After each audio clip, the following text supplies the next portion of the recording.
Mpaka sasa tuna jumla ya vikundi maalumu 280 vilivyokamilisha usajili na uishaji wa taarifa zao katika mfumo wa ununuzi wa umma, yani NeST.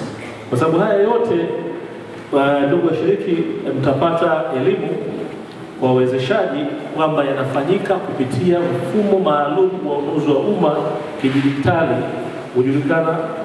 ujulikanao almaarufu kama NeST, ambapo vikundi hivyo vimepata tuzo ya mikataba zilizotolewa kwa makundi maalum. Jumla ya tuzo 440 zimeshatolewa kwa haya makundi maalum yaliyojiandikisha na kukamilisha uishaji wao, zenye thamani ya takriban shilingi bilioni 15. Miongoni mwao vikundi 163 sawa na 58% ni wanawake, na watu wenye mahitaji maalum ni vikundi 4 tu mpaka sasa ambavyo vimepata zabuni hizi, na wazee ni vikundi 17.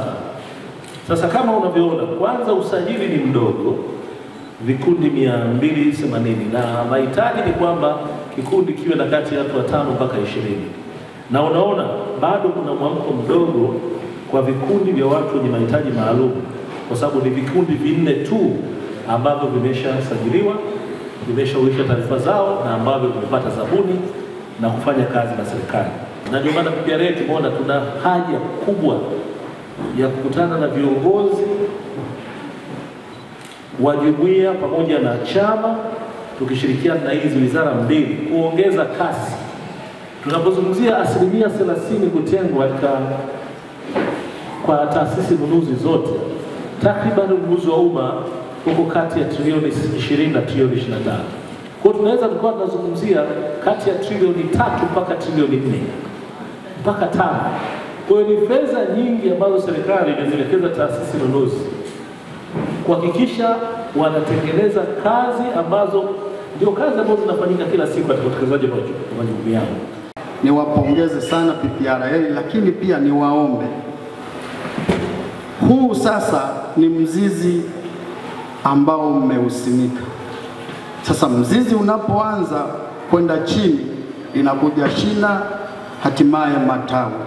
Maana yangu ni kwamba hiki mlichokianzisha sasa ni jambo ambalo linahitajika kwenye maeneo yote ya mikoa 26 ya Tanzania bara, na niwaombe bajeti zenu zitukumbuke, na Mungu awafanye hivyo ili mtukumbuke.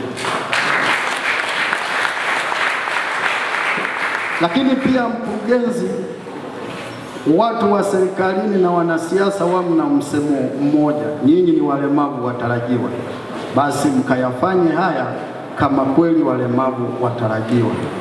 Maana yake unapoandaa mazingira ya elimu ya ununuzi na ugavi kwa umma kwa wasioona wa leo, basi na maana unatengeneza barabara na wewe, hata kama sio wewe, lakini kwa kizazi kijacho, pengine na ndugu yako na ndugu yako na shangazi yako na mjomba wako.